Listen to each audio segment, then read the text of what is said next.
Batu? Barata?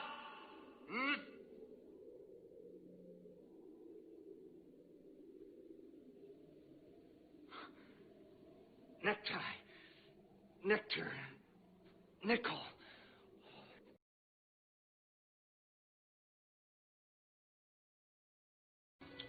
First you want to kill me. Now you want to kiss me. Blow.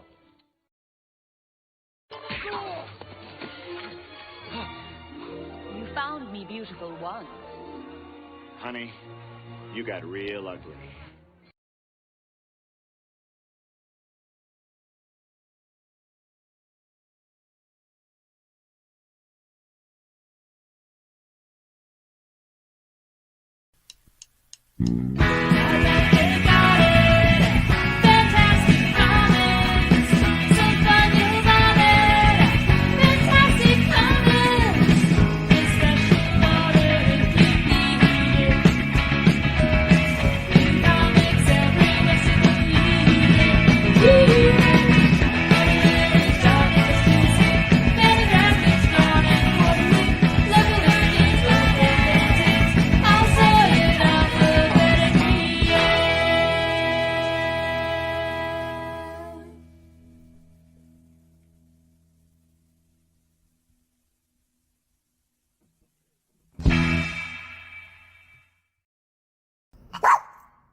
Sup?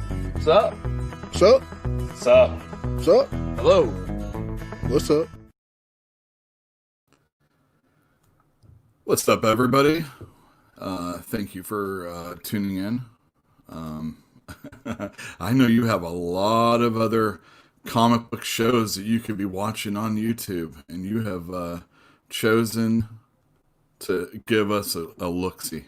And I, for one, am very, very pleased that you did so. Let me introduce myself. Excuse me. My name is Ewell. I own Fantastic Comics in Berkeley, California. This show is all about talking about comics, talking about owning a store, what comics I like, what I like about comics, maybe what I don't like about comics. And usually I have some people along for the ride. Today, that's not the case. Today it's just me going solo, Ewell. All Ewell.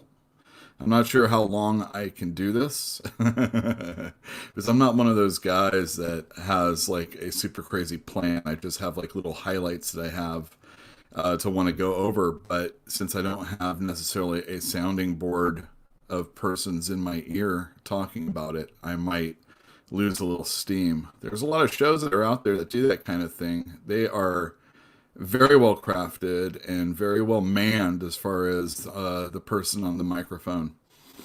And all that also, I'm kind of watching a baseball game at the same time. It's a Dodger game. I don't know if anybody knows about this, but there's a World Series going on. Why? Who cares? I know. Me too. But that's kind of what's going on in my life personally. Let's say hi to everybody in the chat. Obviously, Fantastic Comics is here to say hello. K. Titus is here early from the land of the rising sun. Or no, early. Hey, K. Titus has a channel, and he's been doing creepy clown stuff on it for the month of October. You should check it out. They're not very long videos, and I'm not exactly sure what's going on. But it's pretty awesome. Hello, Joe. Thanks for coming. David Nguyen, how are you? I just saw a Kenneth Rochefort detective that came out today. It's quite good. Beautiful art. Diablo Hashcraft. Hello. Hi, everyone.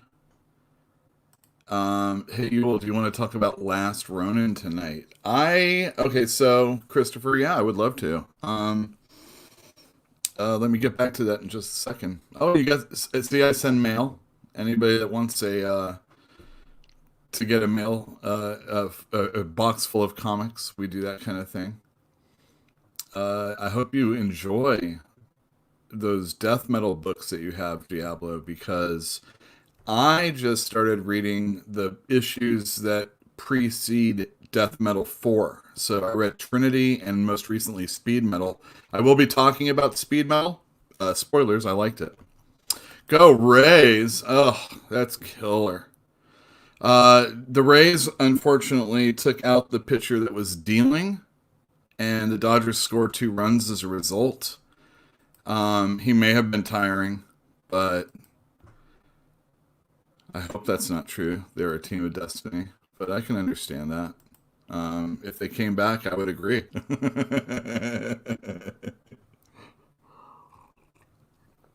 But there's some warts on the Dodgers, even though they have the best record in baseball, for a whole 60 game season and all that other stuff.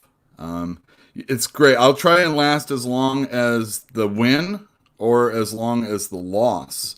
I will probably last longer on this show if there's a win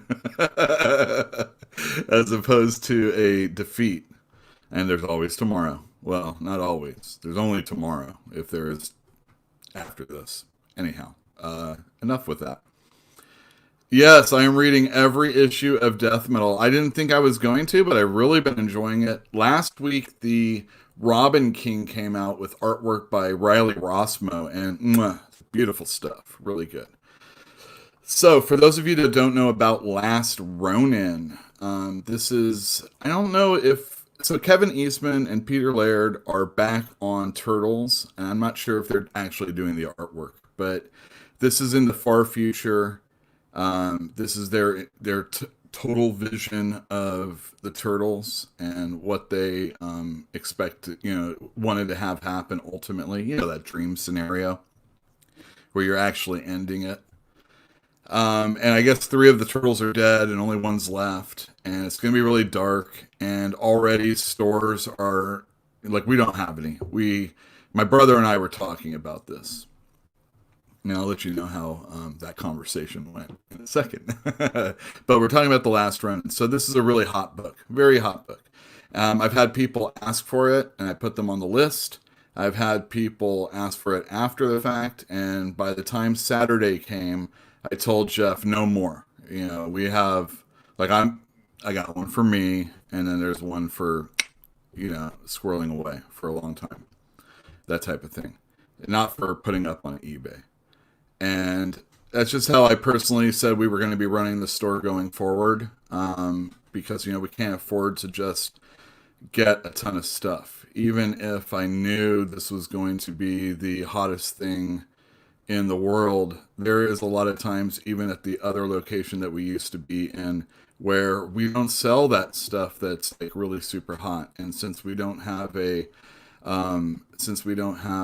a ton of customers coming in for it, and we don't have, an online presence that sells things, super, online at high prices and stuff like that, we opt not to. And this is probably a fault of mine because I am more of a comic collector. I'm more of a comic reader, I should say.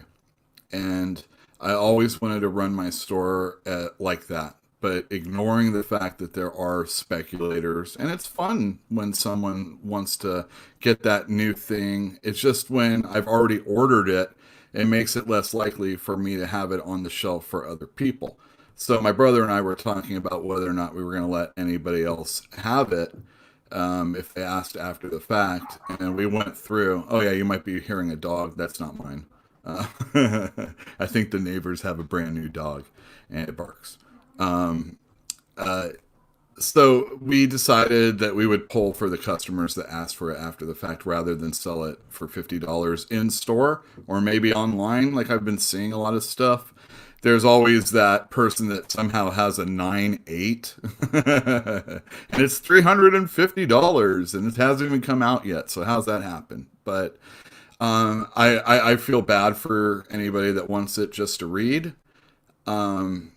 I have a few copies coming out of whatever the next printing is. I think that went to a second printing before, obviously before the first issue came out. So we're not going to have it, but we're also not going to be selling it for $50. We just have, the ones that we bought for the people that asked. Well, actually, we had some for the shelf, and then it was pulled from people that wanted it after the fact. There you go. I think it's going to be pretty awesome. And if you're the kind of person that just wants to read it, make sure wherever your store is that when the trade comes out, because this is already a hit. So when the trade comes out, try and get that. Unless you're a collector, and I understand, good luck. I wish you a lot of luck. Maybe you have a Venom you can trade somebody. Oh, we actually do have a co-host with me. Let's see here. Let's get this one off. Boop. Oh yeah, speculators. Well, the thing is like talking to speculators in store is actually fun. It's just, I don't know. You have to be able to handle it and not think that it's something that's bad. Again, it's just when it like I'm trying to create readers. A speculator only buys certain things. They don't always buy the Spider-Man that's monthly or bi-weekly or, even worse than that sometimes. And it's that fix that you need to make sure that you can stay open if you just want to only sell comic books. And I'm not even sure if, like, really selling comics only is something you can really do and maintain, although we are trying to do everything we can to make that still happen, including opening up online sales. We're starting. Check out our eBay store. You can see it scrolling down the bottom there. We're going to be putting up more things, hopefully, on our website. I'm always putting stuff up on Instagram. Little nibbles here and there. I just showed off an Amazing Spider-Man 361 that I pressed. I have been pressing a lot more books. I brought the machine back to the store now that I made room for it. So I'm actually doing on-site stuff, and I'll be opening up that service for people, depending on what the schedule is. But, we're doing all that stuff like we can, but it's just me and my brother, and personally, or between you and me, everybody out there, we actually aren't even paying ourselves right now because we can't afford it. And we were really, at the other store, we were bringing in more money from people that didn't always come in. But, the thing is we amassed bills that space required, and now we're in a smaller space. And we had months off where we weren't selling anything. We had customers that were like, I gotta bounce, or some that didn't even say they were bouncing, and that kind of stuff makes me wish I would have ordered more more of the turtle book. Put that up on the internet. So, but we actually, and we were actually, and I was trying to talk about this last week, but with people, and I don't even mean interrupting. It's just like they weren't privy to how I wanted to craft the conversation. So obviously, in real conversation, things get derailed a bit. But I was, we thought for a second we were really in, we were in, we were in near beg mode basically. And I wrote this long old letter that I'd be putting out, and I didn't feel right about everything, and we looked at everything a little bit differently, and we found out that we actually did have money that we should have known that we had, but we didn't know, and we kind of screwed up. And my brother and I are not really, he's the more savvy businessman. I mean, if we were just only talking about comics and what I thought was a good comic and what I could sell to someone based on what they like, I'm a genius. It sometimes takes a while, and even more conversation. I've dealt with so many people that are coming in and reading comics for the very first time, and that's a hard thing to. When someone's getting into comics for the first time, there's a it's a seedy side sometimes. If they come in and they think that they like the superhero and they want to just get in and only read that superhero, that is not always, something that you're going to be able to do because of the way the companies, work against readers' needs. They're like, oh, we got to make a buck. I got to get them in that next week so you can make some money off of them. And that's a good slug by Mookie, by the way. Bam! Yeah, I found lost money. Actually, it was money that was, this is awfully personal, but I mean, it's not really that big a deal. Oh, really? You can hook me up with some of them? Well, we should talk. But yeah, we had like so we had a tax situation and it got dealt with. But because it got dealt with a little late, there was a lien put on our money that we were getting in through the credit card machine. But since we actually had cash in the bank and we were using it, we weren't realizing, because our bookkeeper it wasn't caught up right now, that money wasn't actually getting put in the bank. It was getting, batched at the end of the evening, but it wasn't actually going in our bank account. And so like a bill came up and it was like, we don't have any money in that bank account. And we were like, what are we gonna do? And it was pretty crazy. But no, yeah. So we found out that we had it. We got it like a day later. My parents bailed us out for like the time being, and so I wouldn't say like we're in, the greatest situation, because we haven't gotten to the point. Like if we get our internet sales going and we get pricing and I get to this point where I'm actually pressing for people and making money and stuff like that, there's alternate ways to make money rather than just buying a comic book that's new and selling a comic book that's new, or mailing a comic book that's new. But supposedly the online market is dying a little bit. I think people are waiting for, obviously, and I don't want to get this too crazy or out of hand.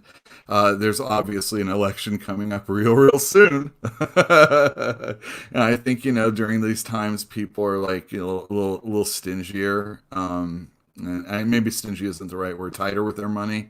I think a lot of people are waiting to see what's going to happen. The result happened the way it did. There was a definite downturn almost immediately. There was a malaise. Hell, I don't even think it's a malaise. It was way harsher than that. People were pissed. And you could see it in the comic book store. And, and you can see it in the comic books a lot of times. There's all sorts of stuff that is just... I mean, it's not like it offends me personally, but I can see where people are saying, oh, this is a little ridiculous. I personally think this kind of stuff, where they're talking slightly political or making fun of someone, it depends on what side of how you feel about that person. If you if you don't like a person and someone's making fun of them, oh, that joke is funny, but don't you dare make fun of my Mookie Betts now that he's a Dodger, How dare you? So I think it's just, it's always a matter of perspective, and I hope everybody's happy at the end of this one. Tell me in the chat, or at least afterwards, are you the kind of person that mails it in, or are you the kind of person that wants to do it in person? I understand that when obviously, if you're not in the States and you're able to mail it, I'm assuming you're able to, you're doing that. But I personally want to do it online. But of course, our area, it's so small that the line is 5 minutes. I dropped it off in a ballot box. I hope it didn't say official. The Republicans were doing that one. It's legal. They just had to take that official off.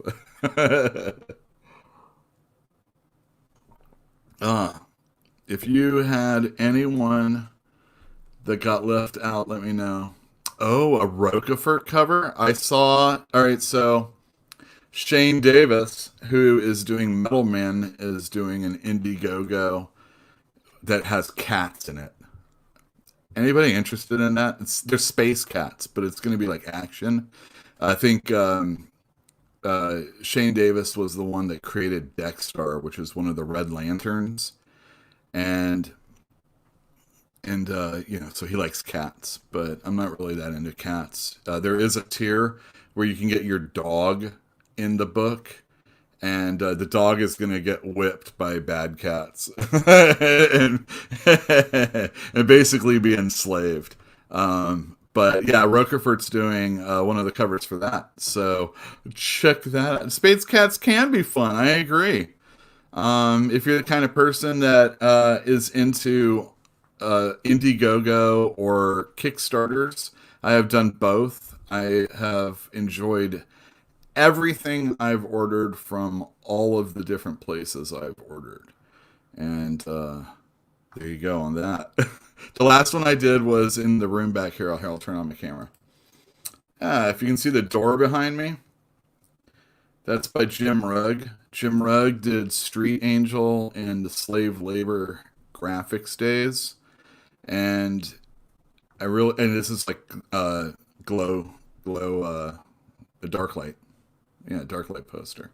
I don't have a dark light, but I'm going to get one, and then I'm sure it won't show up on camera. Do I look better? Am I glitchy? Am I anybody that actually watches the show from time to time live? How do I look? I've been worried about this, but we did things to make it hopefully better. So here we are. All right, that's enough of this. Let me share. Well, no, let me get this together first. You don't want to see the I can't get in trouble for the Dodger game. We don't want to do that. Oh, here I'm going to show you my handiwork. Now these first ones. Let me turn off my camera during that time. So these first ones, there is no contrast, no comparing. Just what I did. And the reason why is because I did a buy. We take comics, we will give you money. We will also give you credit. If you have Marvel from the 70s and 80s, I mean, obviously any Silver Age, Golden Age is something that I'm interested in, but, this can get a little pricey. So we have to really talk. But if you have those, you should come on in also. I have I have an under the ground in the store. We have back issue bins that I've been working furiously on any day that I'm not stuck at the store by myself. So these were already very nice, but I gave them the old pressers anyway, and I did the whole water bath treatment. And you can see right here, there's a little ding, but that's like where the staple is. Not much you can do about that. And here the corner is blunted. But overall, any imperfection that was going on in here is for the most part fixed. And there wasn't very many. These were very nice books. Any dings are where you expect dings to occur. But and yeah, like I said, any imperfection is that you can get out is taken out by the process. And Power Man and Iron Fist is pretty cool. I love the covers or the advertisements when Bill Sienkiewicz was doing the art, but it never matched the inside. And look at that Frank Miller cover, I do believe. It's pretty sweet, but again, not doing the inside. All right, now here we go. So I did this one. This is the beginning, so before and after. Now, obviously, the lighting's different. I did this one at home. That's why this... I turned the lights off, actually, and then had another light. But I also did a lot of cleaning up in here, all through in the white.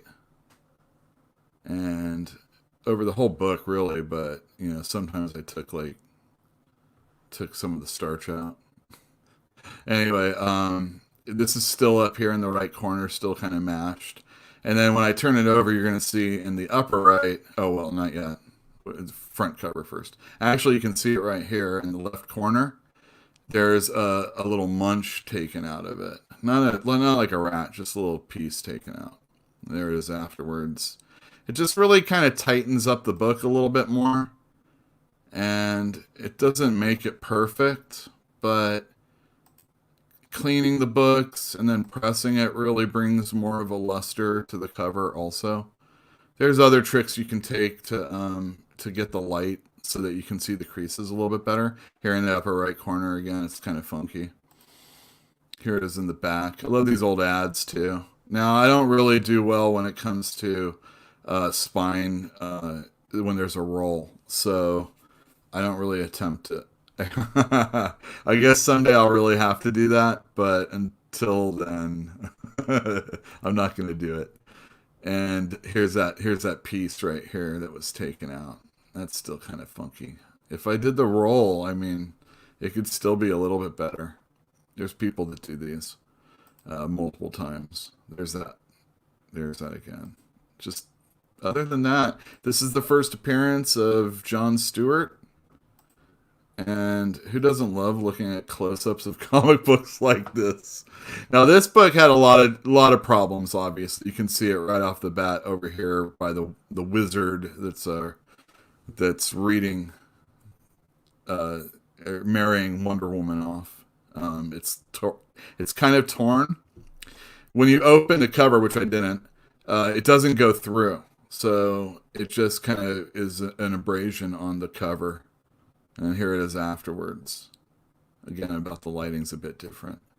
But here you go up close. And there you go again. And I try to get it at least somewhat close to how it was. And this is in the store. You can tell the countertop. Cleaned it first. And the back, this was definitely had a roll that I didn't want to deal with. Now there's this over here on the left-hand side. This is all kind of mangled. So we'll see what it looks like afterwards. There you go. It flattened it out a bit. I thought it was all right. And you'll see it again right there. And so, yeah. Oh, here you go. There's this little... It's not a stain. I mean, these comics, they kind of... I mean, maybe it is a stain. I don't know. It's not the greatest condition book, but it was... kind of filthy, so I thought it would be nice to go over it. All right, I'll stop sharing that. So that's me pressing, everybody. Yay. Let's take a look at what let me get this big screened.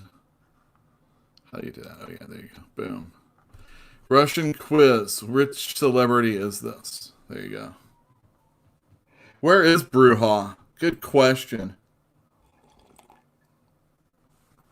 Do I get Comics Tribe? I have bought Comics Tribe in the store. That's the ones that do that. There's like it's like a killer, almost like a clown, but he's like wearing a mask. And I don't know. I didn't think my customers were going to really go for it, so I just have those here at my house. But if anybody wants me to pull it out, I'll try to do that. Where's Bruja? Bruja is oh wait, Moby's impressed. All right, I'm impressed. Excellent. I'm impressed. Excellent. Bruja wasn't able to make it. I already knew beforehand that Jeff wasn't going to be here, but I usually don't talk to Bruja until early in the morning.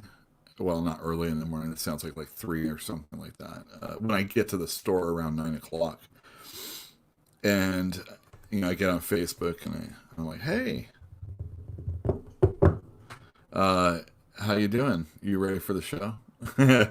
And she said that, man, I forget what she said. It was something about the house and they had to leave and her phone wasn't going to be charged up enough to actually do this. And anytime, so like last week when I was still like worried about how the camera was gonna look. Let me do that. So I was worried about how the camera was gonna look. Even though I could just turn it off, it felt very, you feel all scattered, because like one thing isn't working the way it's supposed to, and you know, it just it's just not going well, and you feel bad. So it was probably for the best that Bruja wouldn't be on the show tonight anyway. And not only that, I have to do this because there's going to be a point in time where I might just interview somebody and then kick them off or they'll leave, and then just be here for the rest of the time. And if I can't actually hold a conversation with the chat and all that stuff, why bother? This is the next step, the evolution of the show. Me getting in and talking. I do want to talk to. So I did have a pie in the sky if we were ever out in the situation again where we were talking to people outside the store. Or outside Zoom or whatever. Actually going to people's houses and looking at their collection. I think that would make really good videos. And I'm always interested in what customers like. I mean, obviously I know what people are getting as they're buying it, but there's people that are buying on eBay or buying on, going to other stores, rummaging through quarter bins, dollar bins for me, for sure. $2 bins a lot of times. But yeah. What do they like? Maybe they get statues. I don't carry statues usually at the store, or action figures. Definitely not now in the smaller space. What do they have? What posters? Maybe people sometimes buy way too many posters than they have room for. What do they choose to put up? I've been in like a lot of friends' rooms where you're like, oh, I didn't know you like Spider-Man. They like Venom or Carnage. I remember the Absolute Carnage poster that came with it didn't come with the video game, but it was like in the stores. If you're lucky enough to get one of those, I remember a friend of mine had one of those. That was pretty cool. All right, so what do we got going here? 1 out, Urias in, and 3-1 Dodgers. Dang, it's looking not since 1988. That's a long time ago. I follow a lot of sports things on Twitter or Dodger related things for the most part, and a lot of people are talking now because of the World Series and everything. And one person's like, hey, let's put this in perspective. Who was alive in 1988? I was so young. I was 18 years old. Whew. That was like, I thought I would just, I'd see a Dodger I'd see a Dodger World Series win by now. Definitely if you look at all the years that they've been winning their division and everything, you'd think they'd win. It's like Susan Lucci or the Atlanta Braves or the Buffalo Bills. Sports team. But Susan Lucci losing the Emmys all the time. The daytime Emmys. Come on. How do you do something for like 30 years and not win? Oh, dang. That was a strikeout. 2 outs. The one more to go.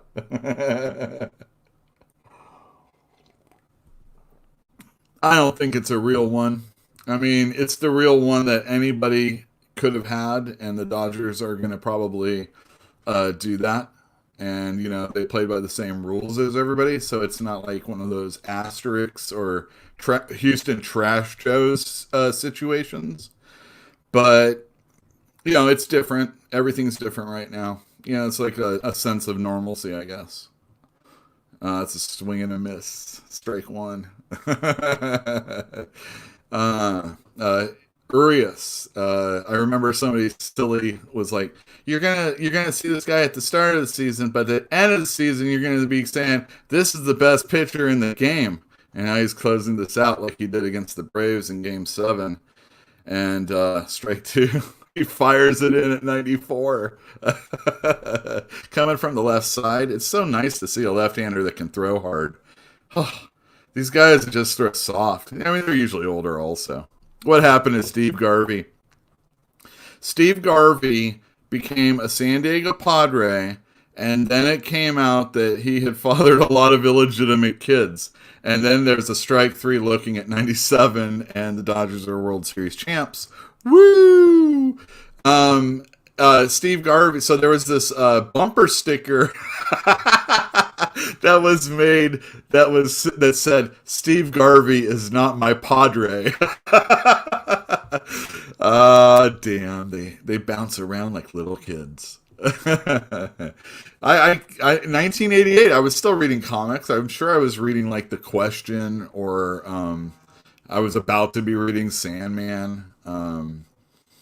It's hard to remember what was actually going on because I wasn't really planning on doing a whole 1988 thing. But boom, go Big Blue. Kershaw, and that's the other thing. Clayton Kershaw, I got his little, one of my very few pop vinyls, either behind me right there or up there. I got a Clayton Kershaw one of those. And the Lakers won this year. I got a LeBron James pop vinyl. I also bought the LA Lakers hat. Oh, wait, hold on. The day I put my dog down. This is not the same Dodger hat because I wear that way more and it's really dirty. I mean, this one's really dirty too. But 18, I was like, oh, this can happen all the time. And then, you start respecting it a little bit more because it's like tough, especially when the Yankees and all that stuff. The Giants, definitely. I moved up here in 99 and I had disowned the Dodgers because of that Mike Piazza fiasco. So I was like wearing a Mets hat, like a traitor. But living here in the Bay Area and hearing their total disdain and hate for the Dodgers made me love the team again in a way I never knew I could love. And I had to wear my hat again and get my colors back. And whew, there you go. All right, game over. Back to this. That's enough of baseball. Who cares? Hopefully, Ruben came in for this moment. And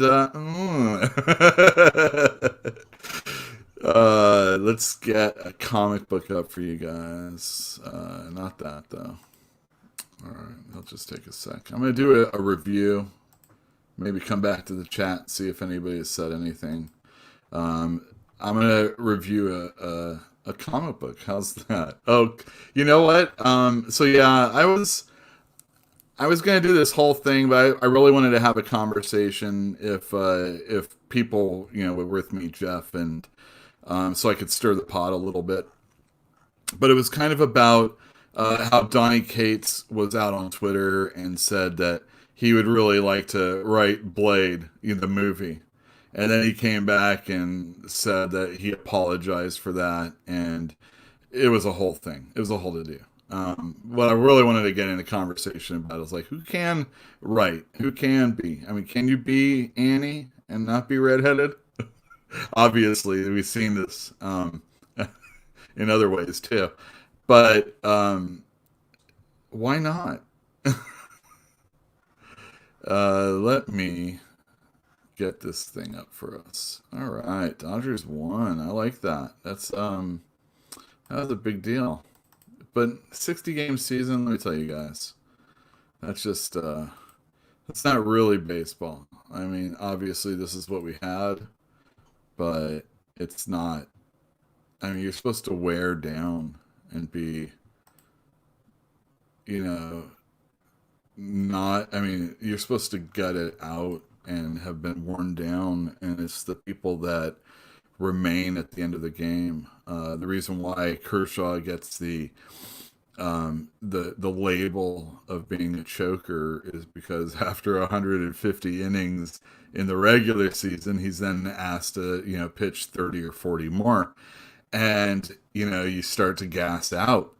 And, he's the kind of guy that doesn't want to give up. He's not going to stop being that guy. And, that's like a real commendable thing. But at the same time, you have to know your limitations. And Dave Roberts usually has a quick hook or a slow hook. Anyway, Stillwater #2. I reviewed Stillwater #1. I thought it was a pretty good book. In it, two guys come from the big city to there's like a will that needs to be read, and this real small town of Stillwater, they witness a kids dying by falling off the top of a building, and then they basically get up and walk away. And it freaks these dudes out, and then they get tied up, and one of them actually gets killed, but not our main character, obviously. Story starts in the past, and we're watching Mother yelling for Galen. Oh no, Tommy. And she's like, "Oh my God, that wolf could have taken that kid, or it could have taken Tommy." And she's like, "Come on, we gotta go." And he's like, "I'm perfectly happy right here, aren't you?" And it's like weird. And then the book starts, and our main character is being interrogated basically by this judge. And he doesn't know if he's gonna, if more often than not an outsider comes to this town, you're gonna be killed. And then here we have the kids spying on the proceedings, and then this sheriff comes on over and asks them what they're doing. They were the kids that actually were screwing around on the rooftop. But the thing is nobody can die in this town. And here we have, at the end of the first issue, this lady here said that the guy that is interloping she's his mother. And here she is being interrogated by the cop that we saw that was kind of friendly, kind of jokey, but then, beat up our main guys. And here he is getting like super, super violent, like unnecessarily, it feels. And then he gets shot in the head by this sheriff. Of course, he can't die. Our boy's still being interrogated, and he's being let know what goes on here and everything. And then, speaking of Blade, guy says that these people are all a bunch of blades. And he's talking about vampires, and the guy's like, "I don't know what you're talking about, these blades, but let me tell you, we can't die, and we got a real special town here, and we got to decide what we're going to do with you, because we want Eden to last as long as it can." And there you go. I'm not going to tell you anymore. It's sold out all but one issue. This is the issue that didn't sell out because I had to take some pictures. So I have one left. Very good. I enjoyed the artwork. Ramon K. Perez. I didn't look it up, but I think he was the one that did Hawkeye after Matt Fraction and Aha. I think he was the artist when Jeff Lemire was writing it. And yeah, pretty good art. I like it. I like even when he does, or even when they use the same picture, they do it in such a way that tells the story still pretty well. All right. Let's see. I'm going to look right here. John Byrne has an extra toe. All right. Very good. Yeah, pretty cool art. I agree. Scumbag. This is some pretty good art too. Louis LaRosa is the artist. And Rick Remender is the writer. Rick Remender has done a bunch of Image comic books. Black Science, Low, 7 to Eternity. He always is working with really... Deadly Class. He always works with really cool, or at least stylized artists. And this is no different. He has pretty good storytelling. I'm not always the biggest Remender fan, but I thought someone needed to talk about this. And so it's me. Starts on, so here we go. Nice artwork. It's got this painted feel. I'm sure it's digital, so there's no like real art you could pay for it. Too bad. I like it. This guy's a real creep, real piece of crap. And we get to see him in this bar, and see him be a piece of crap. He wants to buy drugs from this dude. He doesn't have any money. He only has like a couple of ones. He's like, come on, I thought we were friends. He's like, let me tell you, you're my friend. Give me some money or else I'm not going to. And then he steals Salvation Army money. He gets his drugs. He goes outside, starts doing his drugs. He's naked in the street doing drugs, basically. Pooping himself. Got a crack pipe. Crack pipe starts rolling away. He's quite a guy. Quite a guy. And there's this crack pipe. I like this. So it ends up, it rolls here. And then from the crack pipe's perspective, we see this fight going on. And dude's watching it. Big guy gets killed. She takes this syringe out of his pocket. And he's not dead. He knocks it out of her hand and right next to the junkie. And he's like, well, mighty neighborly of you. And he shoots himself with it. And this blue chick shows up, tells him he's like, he has to, he's like, what happened to the other guy? And he's like, I don't know what you're talking about, but and she's like, you have the map that's going to help us. And she finds out who this guy is. And she's like, we're doomed. Pretty good. I liked it. It had some alright art. Oh, that's too bad that happened. I thought it had some nice moments. It wasn't the greatest book ever, but I don't know. I think people will like it. It's only a mini series, and I really did enjoy the artwork quite a bit. I think Louis LaRosa is pretty good, and whatever effects that they have going on there is pleasing enough to the eye that I'm not going to question too much if it's digital or not. I don't really care. That's the only time I really don't care. But when there's something like, so there's a lot of times I'll go straight to coloring also, and so there won't be any inking. And to my untrained eye, I probably can't tell if something has been done on paper or not. But I had a friend who was an inker, and he would always tell me about how pencilers don't know anything about inking. Of course, because an inker's gotta do anything they can to feel good about themselves. But no, my buddy, he inked. He got jobs at Extreme Studios. He worked at Marvel. He inked Chris Bachalo. He's inked a bunch of he was on when Marvel did their Heroes Reborn, and Kurt Busiek and Sean Chen were doing Iron Man. He was the inker on that book from the very beginning of that. Not forever. It's hard to keep a deadline. He hated tech. Yeah. They did do it for real this time. I agree. Well, for real. This might all be a dream. We're living in a simulation. I bet it's going to be noisy there. All sorts of COVID cases from this party. Let me see it. Okay, hold on a sec. I saw something about comic trips. Okay, let's do this one first. Hello from New York City. I also like Mignola's Superman around that time. I think it was called Krypton. World of Krypton, if I'm not mistaken. It's when John Byrne started up.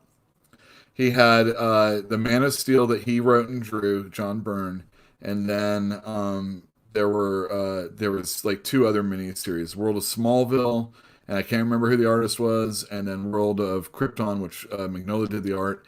Later on, Mignola will do the art in Superman when Byrne's starting to taper off doing the art. Mignola also followed Byrne on Alpha Flight when he was starting to relinquish the art duties there. But Mignola was the incredible Hulk artist for a few issues right before John Byrne started up writing and drawing that for a while. So that's fun. Let's see what else. Great Remender interview on Comic Tropes. I'm sure Comic Tropes. That's one of the big channels, if I'm not mistaken. All right. Let's see. All right. Very good. Nostalgia is a powerful emotion. I totally agree.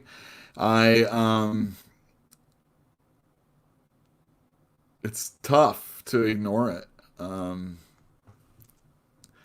It seems like it's like hitting you more and more. Sometimes it's just because someone's like recreating it or trying to do the same thing or remaking something. It's remaking.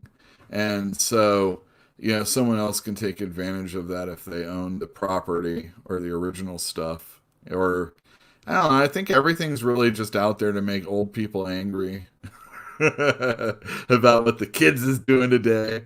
And, maybe you can, like, I think comic books actually make it easier in some ways. I know we always see the people that are like, oh, I want Spider-Man to be this way, or, Ms. Marvel can't be Ms. Marvel, she's Captain Marvel, or Captain Marvel can't be Captain Marvel because she's Ms. Marvel, or whatever.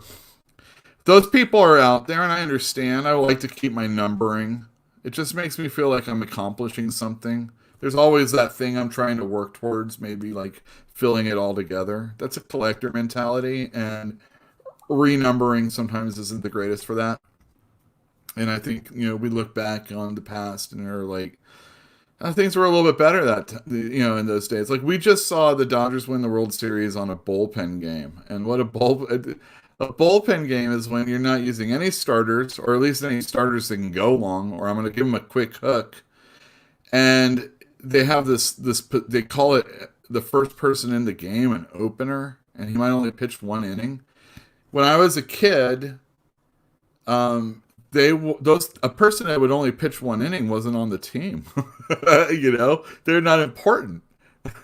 You'd have to be able to go 6 innings. Like, even the worst person had to be able to go like four to 6 innings, and it would never have been a starter. You would have been a middle reliever. And maybe you would get stretched out to, like, we didn't have closers really back then. I mean, they had it, but it wasn't the same as it is now. And holds, people coming in for just, I didn't blow the lead for half an inning, or a third of an inning. Oh, congratulations, you got something. It's just for contracts. And, but you got to change with the times. And, reading comic books, we have had, Ms. Marvel became Captain Marvel, and Captain Marvel, became something else, or whoever. It doesn't matter. And, ultimately things aren't, because these are IPs, and because, they gotta last forever. We're going to get whatever back again, ultimately. And nothing is going to be life-altering or life-changing in the end. It just means you don't want to read this for this time. I mean, are you so into Spider-Man that you can't stop for a while? I mean, I understand. But there's always like a side Spider-Man title or something else. Hopefully. There's a lot of conversation about, whether or not the viability of comic books in a store is actually something that can keep happening. Maybe we are just like a nostalgia business only, and selling back issues online is the only way to take advantage of this. That's going to go away. It's going to go away in a number of ways. I mean, ultimately, that person that likes that kind of stuff will die out, or for whatever reason, people are into it now, they will stop being into it later. It's a good time to start buying that stuff then. If you save your money now for that. I don't price things so that, there's speculation involved. I just go by guide usually. So if you come to a Fantastic Comics and are looking for an amazing Spider-Man, I'm not going to gouge you. It's hard. I mean, it's all about nostalgia. And they're trying their best. DC's doing young adult stories, but to anybody that likes Aquaman or Aqualad, this is probably a perversion of what you like. And the new people that they're trying to court probably don't even care about these things. You don't even need to do anything with Catwoman or Batman or Joker. Like they have like these romances with Bruce Wayne and the Joker, whatever he's called, Napier or whatever, I don't know, and Catwoman, Selena Kyle, and I don't want to read their high school adventures together. I barely want to read his Batman comic book, but that's, again, it's for a young adult. But the thing is when I was a young adult, reading comic books is what I wanted to read. And I think they kind of, they miss the mark on that. There's a lot of people saying comic books are dying, comic book stores are dying, comic stores are closing. It's all true. I was just telling you at the beginning of the program, it's very tough to keep going. The only thing that makes me want to keep going is that I have a customer base that I actually like. It's really fun being able to help them out and get them something they're excited about. It's not always the case, and it's less now than it was then for multiple reasons. And it'd be really sad if there wasn't a store in Berkeley, at least in this part of Berkeley, because even though we're residential now more, we are still downtown. And there's one less comic store real close to us. And then there's the Escapist, and then you're out in Oakland. And, hey, all the more power. But it's hard right now for a lot of stores. And we're ordering very tight. And that's the reason why Last Ronin isn't going to be in the shelves tomorrow, unless I talk to David there. It's tough. I can believe the comic shops in New York City, Jersey, oh my God, have shot together, and so many comic shops don't have DC issues over here. Oh yeah, okay, so, and DC, everybody, so there's UCS, which is Midtown, and there's Lunar, which is DCBS, which is Discount Comic Books, whatever. And you probably, in the early 2000s, saw the advertisements in the comic books for DCBS. And they were saying, hey, you can get comics at a discount weekly and subscribe here. And they're like, don't even worry about going to a comic store, that type of thing. So it was like when you found out that they were going to now be distributing DC comic books, it was kind of a nice little middle finger to the comic store owner, it felt like. Now UCS is not going to be distributing DC comics, and it's only going to be Lunar. Lunar has the capacity to house more comic books, and it sounds like that's what DC wanted for a while. And there's also the potential for returns, which is something I've been yelling about for a long time. But now Lunar is going to have to deal with all those accounts that are switching over at the end of the year, if not earlier. And it might, all the great service that I've been getting from them, we'll see how it continues now that they're going to have double the amount of customers to have to deal with. Granted, it's still just one company that they're shipping, but, their workforce has to increase at least a little bit. And then Lunar said to comic stores, you have to order a certain amount or else you aren't going to be able to have an account with us. Or you can have comics held maybe once you get to that amount, so like a couple weeks later you get your books. And it's all about ordering. And they, haves and have-nots. If you're in a situation where you're tightening your orders and you want to make sure you don't have extras right now, and that takes you lower than what they're willing to deal with, it's not a lot. But if that's not your main focus, let's say you're not a main focus DC store, you can see a lot more stores even now not be carrying DC comic books. So I feel for you out there. I really do. It's a crazy issue. I've been slamming Diamond for quite a while. Ever since I've ever had to work with them. When I was in Southern California, worked for a store. It was Capital City, and then Marvel went and bought their distribution company, Heroes World, I think it was called.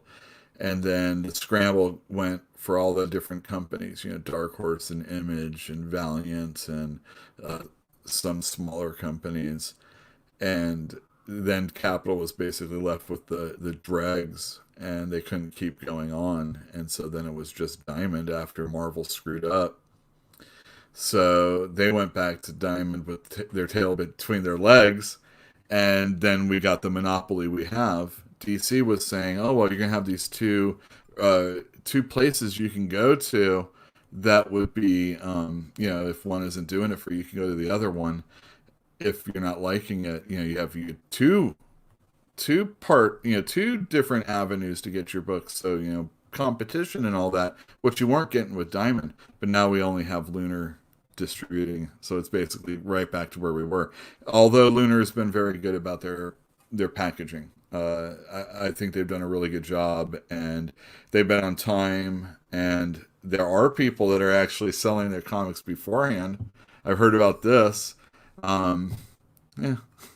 Whatever. IKEA pizza is horrible. I like tacos from Jack in the Box. Those frozen things are disgusting, but I like them. All right, let's see here. Wait, what? Oh, man. I missed that. Okay, very good. Excellent. How are you guys doing? You having a good time? We talking about comic books. We're talking about owning a store. We're talking about the hard times as far as getting comics on the shelf, and talking about comic stores that actually have put their the last Ronin up on sale for eBay already before they hit the shelf. I don't like that personally. I would not like that if I was a customer. Now, if you knew that you had a turtle guy that didn't know that this was coming out and you pulled it from them, it'd be a little bit different. But, that's knowing your customers. But comics is carny. DC is going to have, in January, I think, 40-something comics coming out. Marvel's going to have 70-something comics coming out. I don't know how you guys feel about COVID. I'm not really into the conspiracy theories that surround it, but I don't know if, numbers-wise, it's as drastic as a lot of people. I mean, I understand things happen, and it's not cool. I mean, you can get some condolences in the very least, but this just might be a fact of life going forward, at least for a while. I've been saying in the store a lot, what's this guy's name? Hold on a second. Let me, in Russia, Alex Trebek's you. In Russia, Alex Trebek's you. Gotcha. Fuck.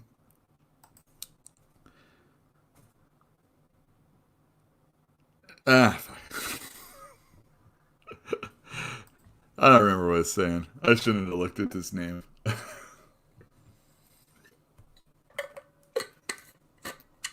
All right.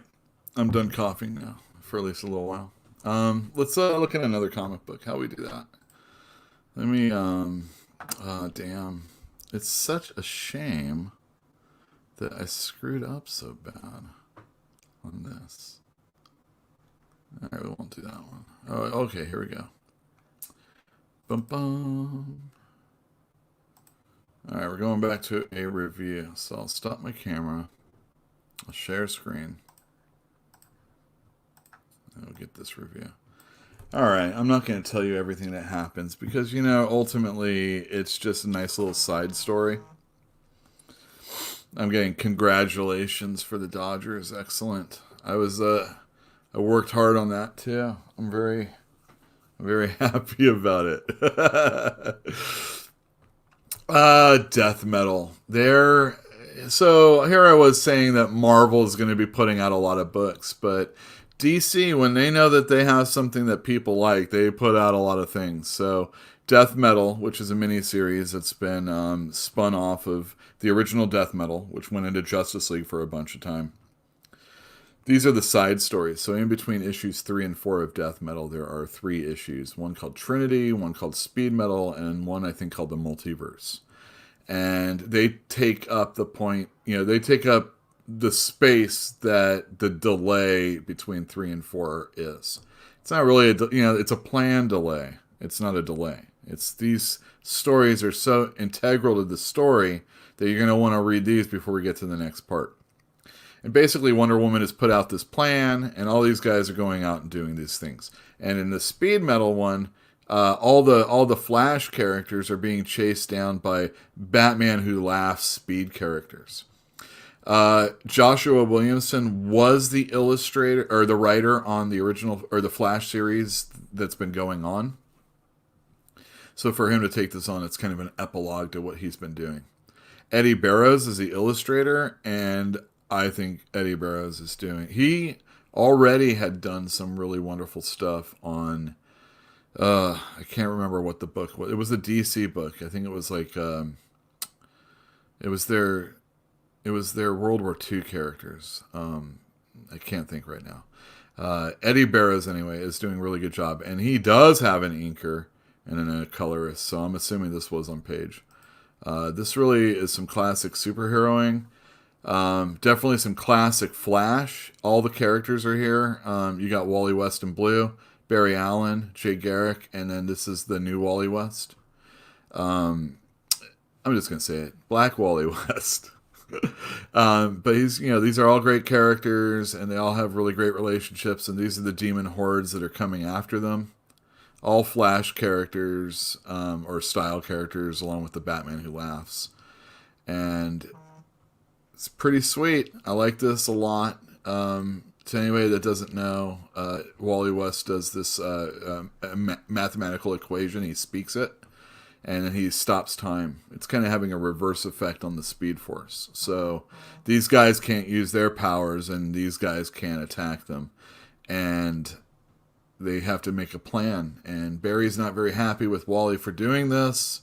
He's kind of laying in. He's like, what do you want to do? And Wally's like, oh, we're going to go look for the Mobius chair. And at the end of Flash 750, this was an epilogue to the Flash Forward miniseries. And here you see him sitting on the Mobius chair. And now he wants to go and get it again so they can do whatever they have to do, repair time or something like that. And here's Barry just like really laying into Wally. And Wally finally convinces him, when they're like here in the Flash Museum that, you see all the wreckage and everything that's happened. He finally convinces him. And it's a very good moment because Barry and Wally have not really been able to connect ever since the New 52 started up. Then Heroes in Crisis occurred, and Wally West is like this murderer or something. Don't get me started on that. That's a whole Tom King thing. We've done episodes on him. Here we go. They decide that they're going to run into the Horde rather than away from the Horde. And here they are. And here they are. Oh, and that's that. Boom. I like this issue a lot. I thought it had some really good art, had some really good touching moments. If you are an old Flash fan of, like Wally West as Flash, or just Barry Allen, and you like their relationship at all, especially with like Jay Garrick still in this, and then there's more Flash family to come. This was a really, really good issue, and I liked it a lot. And it's a nice little wrap up for Williamson's run on Flash also. And I can't wait to read the third part of the 3 issues that bridge the 3 to 4 gap of Death Metal. Now here we go. Here's Marvel again. This is they just had, okay, so here's what Marvel does. They had the 49th issue was celebrating, I don't know, 850 issues of Spider-Man, Amazing Spider-Man, something like that. And it was like a $7. No, it was a $10 book. The very next week, number 50 came out. And they made that like a $5 book. The very next week, 50.LR, or Last Remains, comes out. It's a $4 book. And they're going to have 51, 51.LR, 52, 52. You'll see in a sec. This is how Marvel milks you for your money. If you're only reading Amazing Spider-Man, and they realize, oh damn, Miles Morales is stuck in that whole outlawed storyline with Ms. Marvel and the Champions, so we can't force this through his book, and we don't have any other Spider books right now. We'll just make a new Spider book that goes in between the issues. I like this issue. Anybody that's reading this storyline of Spider-Man probably wants to read this. It's got really good artwork. I really dug it. Our favorite Spider characters and Spider-Man, but our Spider-Man characters family are being taken over by the main bad guy that got revealed last issue. Here's Norman Osborn, the Green Goblin, reliving a lot of the shitty things that he did in life, and he's like, he got shot by the Sin Eater. All of his sins were taken from him, and now he realizes what a crappy person he is. Meanwhile, Spidey's still fighting these guys, as Norman's still figuring everything out. And then the guy, the Kindred, this like creepy bug dude, Norman says, "This is my son, Harry." And Harry's friends with Peter Parker, should know that he's Spider-Man. He's been really doing some creepy dream tactics to assault Spider-Man for many, many issues now. Here's Spidey underwater saving all his friends that are kindrified. And here's more talking. Just a lot of conversation with Norman. And I enjoyed it. I thought it was pretty good. Here's Spidey save them. And then he passes out as they're attacking him. He gets all these bugs all over him. He gets ingested with this poison. Here they are talking. Here the Kindred is talking to him through them. I think that's really cool. All right, this is what I wanted to show you. Here's all of those 50, 50.LR, 51, 51LR, 52, 52LR, 53, 53LR. If you're annoyed at this, so am I. 54, 54LR, and then 55. All in 3 months. This is October. Oh, it's nice. It's a tiny little 3. But in 1 month, there's going to be 5 comics. It's not even weekly. Or maybe it is. Maybe we'll be lucky and it'll be like every week. And then 3 in December. Hopefully you don't get COVID during this time. Then, you know what?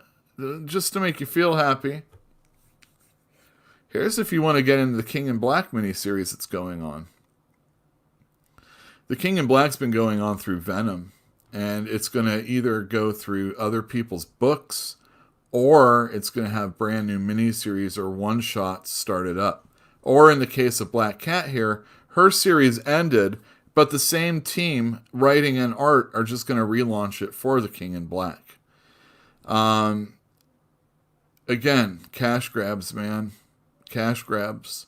There's going to be a 5-part Namor series. This Iron Man and Doctor Doom up here, they're going to have Santa Claus in there. You down? You down? Better tell me, because I'm not going to get all these. Or if I do, it's going to be a Turtles Last Ninja kind of situation. Oh, Werewolf by Night. I'm not going to do that one. I'm going to stop sharing the screen. I'm going to come back to you. Hi, everybody. The Dodgers MVP, I would have to give that to Corey Seager. I could be, but I didn't do much. Corey Seager's pretty good, though. No DC this week for me on the East Coast. Oh, damn. You can always email us at contact@fantasticcomics.net. We ship in Gemini's media mail. Gets there in a few days. Nothing usually gets damaged. We do a pretty good job with that. So, yeah, email us. Let me know what you need. We've got extras. Action. Action came out. Detective, like I said, that Roquefort was beautiful artwork. Really, really like that. Did I wish Gizmo to become a real boy? No. For anybody that comes to the store and has seen Gizmo's ear, he was doing the shake kind of thing going on, and he was really scratching it, and it was getting bad. So I took him to the vet. It took a while to get that appointment taken care of. And I got all the medicine. He's looking really good. I just want you all to know that. Yeah, so there you go. That's the show. I don't know if I have anything else. AMA, anybody? Keep it comic related if you want. Let me do this. Let me talk about some of these shows here. I don't know if JB has changed his show at all, but Discovery Bay Comics, I know he was like fiddling with it, but he highlights other YouTube shows that talk about comics or Funko Pops. Funny enough, if you want to see some drama, you should hang out in the Funko Pop world. Just a Rican and his comics. He does a bunch of shows on the weekend. He highlights small YouTubers that talk about comics or things that are comics. Let's see what else we got here. And these aren't in any order also. Although Discovery Bay Comics, he's helped us out a lot, and I really appreciate the work he does. So he should be number one.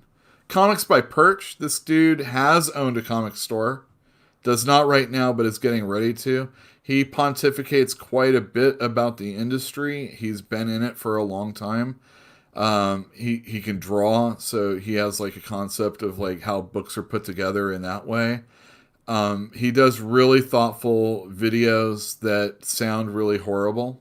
And I don't know what he looks like. Although, if you know the tech industry, I guess his mug's been out there quite a bit.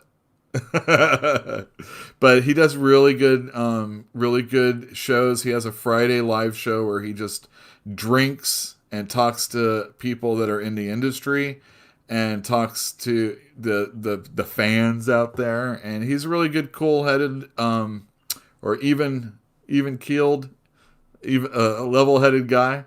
And he usually says something that's quite intelligent also. So I'd recommend that. Cartoonist Kayfabe is Ed Piskor and Jim Rugg. Right there. Ed Piskor did Hip Hop Family Tree. He also did the X-Men Grand Design. As a result of the X-Men Grand Design, Tom Scioli, who did Godland, did a Fantastic Four one that was similar in style. They also do treasury size editions, so they're very big, and I recommend those. He also has a Patreon page. Not unlike us, we have a Patreon page. Fantastic Comics. If you enjoy any of the stuff that's going on, you can give us money. You can also give him money. If you give him money, you will get some comic book that comes out one page every Tuesday. And he has like over 130 pages to this. Me, on the other hand, I don't give you anything. Although I am really thinking of doing that faceless conversation to you out there, maybe in like 15 or 30 minute chunks. If you think that is something you want to have happen and you are a Patreon member, let me know. I don't know what it would be. Sometimes, just pontificating, but just not putting out there for all of YouTube. These hour and a half things are good enough for that. And then last but not least, Talkin' Vols. Talkin' Vols is my buddy Boogie Bentley's Tennessee Vols football and basketball network. And I also do a wrestling show with him and Comic Book Bob, another guy you should check out. We talk wrestling. And I also have been doing my own little 20-minute review of the Ring of Honor Pure Championship Tournament. Those come out on Mondays/Tuesday. and I only have one more to go on that. Hit a like over there if you'd like to do that. That'd be cool. Thinking Critical is a comic book related show that talks sometimes about drama, but it's usually more just about the industry. And I'm sure it's a bunch of old people complaining mostly. But Wes isn't old, and he likes a lot of cool things. And he does a good interview also. And I'm sometimes over there. They do a live Saturday morning show. You should check that out. And then now, last but not least, Comics Claptrap, one of my customers, does that show. I don't know if he says his name on it, so I'm just not going to say it. He's a cool dude. He's done all sorts of stuff out there. He does like these Magic the Gathering cartoons for Magic the Gathering, and they're pretty funny if you like Magic the Gathering. I think I've said this before. They also interview people, and it's not just him. It's like a couple other people, and they interview comic book creators. So you should check that out. It's kind of like Cartoonist Kayfabe, without Jim Rugg and Ed Piskor. Oh, it's so funny. When you see the captioning, the closed captioning, he's like, I'm Ed Piskor, but it says Piss Gore. I think that's pretty funny. And here's our patrons. Thank you, everybody. I should update that list. The beginning of the month's coming up. If you want to get in on that and get this list changed, you could go in and put $1 in. I'll say thank you. And then, put a topic in there. Maybe I'll record something about it. Make it an old comic so I can read something. I have nothing else going on. Let me see the comments. Anybody?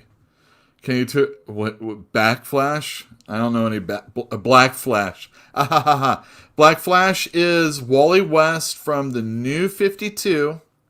Iris Allen is mixed, and so her nephew is also, I do believe, is what it is. Or I don't know how it works out, but they wanted to make it more like the television program, is what I think. Or at least I have had a lot of people come in, kids, reading Flash, and I think it's because they mostly were watching the television program. So I think it was a wise move to figure out Wally West that way. The only problem is Wally West, because Dan Didio, a lot of people think he has this decree, or did when he was working at DC, that he doesn't like any of the characters, the legacy characters is what they call them. So we're talking about any Robin or Nightwing, any of the Flashes, Wally West, that kind of stuff. He doesn't like them. And some of the characters like Speedy, really, his daughter died. He lost both an arm and a leg, or maybe both arms and a leg, and went through real hell before New 52. But when New 52 came back, there was Roy Harper, but one of the characters they left behind and didn't answer for like the longest time was Wally West, where it's been Wally West. Now I'm talking about the white Wally West. Red hair. Again, going back to that South Park clip about gingers being erased. But yeah, where's Wally West? And the thing is that of middle-aged DC fans, characters like the new Teen Titans or the Teen Titans, Wally West, Dick Grayson, Robin, Nightwing, Wonder Girl, these are characters that those people really loved. And it's not that they don't like Batman, they don't like Superman or Wonder Woman. It's just that, these were the Ms. Marvel of the day. This was or Kamala Khan, I should say, Ms. Marvel of the day. Miles Morales, whoever it is in DC right now, Damian Wayne maybe. And except with better sales, the new Teen Titans sold like gangbusters. And these were like really, really popular. Like DC's #1 book was the new Teen Titans. It wasn't the Justice League. and it wasn't Batman, and it wasn't Superman. It was the new Teen Titans, and it's not seeing Wally West come into the DCU, the New 52, I should say, was upsetting for a lot of old timers. They're like, this is a last straw. They were already last strawing it when they were like, renumbering Detective? No, never. How dare you? The old timers were pissed. But then they were like starting to piss off my age of old timers. And no, they weren't. They were. I mean, the old timers above me were pissed off when Jeff Johns had Superboy Prime punch time in the face to come back in Infinite Crisis. I think is what that was. And my age guys were like pissed off more about like Maxwell Lord being a stone cold killer, killing Blue Beetle, that type of thing. But I think Wally West, that Wally West over there on that screen, I think he was handled very well. It had synchronicity along with the television program. It got people interested in the book that was going on from the television program and didn't lose them like a lot of books do. I'm really into this. Like, I'm really into Iron Man. Well, Iron Man's not around. It's Riri Williams. Who? That kind of stuff. No, not this one. There again, synchronicity, and I really liked it. Wally West is a good addition to the Flash family, and hopefully when everything gets sorted out, he's still around also, along with the other ones, or other Wally Wests. But Future State is coming out in January and February, so all books are going to be on hiatus, and there's going to be Future State. And Future State, let me see if I have a picture of that. Oh yeah, here it is. So Future State is going to have all these brand new DC characters that were supposedly, that's not what I wanted to do. That were supposedly going to be part of the 5G G5 Generation 5 initiative, where this Superman is Jonathan Kent, and this Batman is a fox. Not like, not that kind of fox. Lucius or Luke or Tim or whoever. And I think this Wonder Woman is Nubia, I think, which was a character in Wonder Woman. Yeah, so we're going to have a bunch of like new characters, and these are going to be like really thick, fat books with a lot of pages in them. And there's going to be a main story with like the Superman, Wonder Woman, Batman, and then there's going to be backups with all these other ones. As you can see down here, there's a Flash type character, this woman here, and she has those Oscar Pistorius legs, the Blade Runner. And that's pretty cool. But I don't know. It feels mostly like Convergence. Convergence was a 2-month comic book story that delayed DC Comics as they were moving from the East Coast to the West Coast. So that's probably my cynical nature, and also the fact that I've been doing this for such a long time. All right, here we go.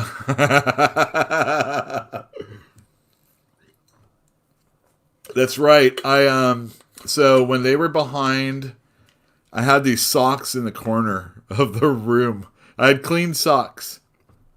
And I'm not superstitious. Like, I can throw a hat on the bed, I can walk under a ladder, black cats and all that stuff are, not a thing. But, the Dodgers are winning. I might as well keep doing the thing. So I made sure to always have like a darker shirt on for the most part. And if they lost, I'm like, all right, I can wear shorts.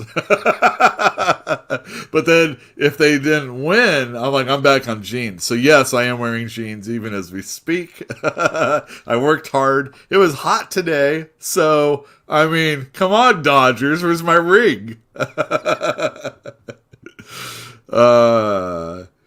In one of those superstitious no, I wouldn't do anything like that. But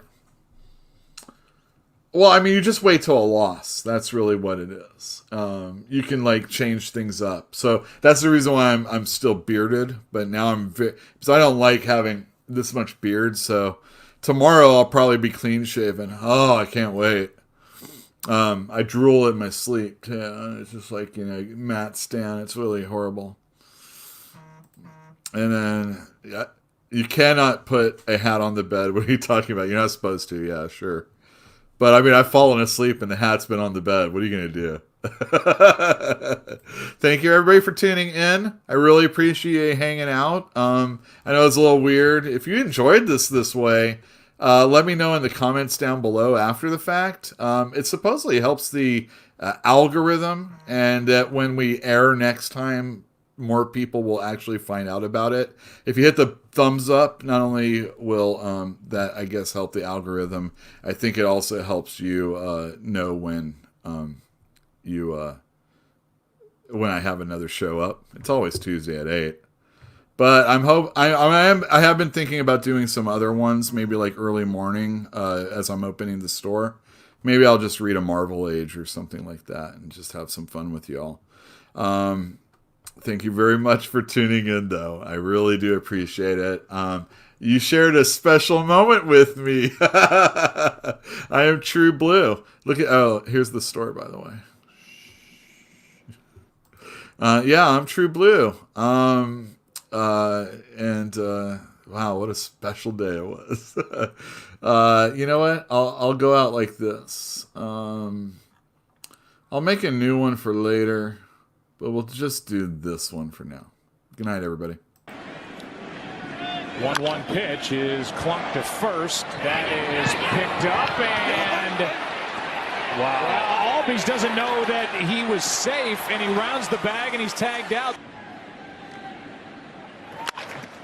Shot to third. Turner comes home with it. They've got Swanson hung up. Turner will dive, and now the throw to third. They get him there. It could have got much worse.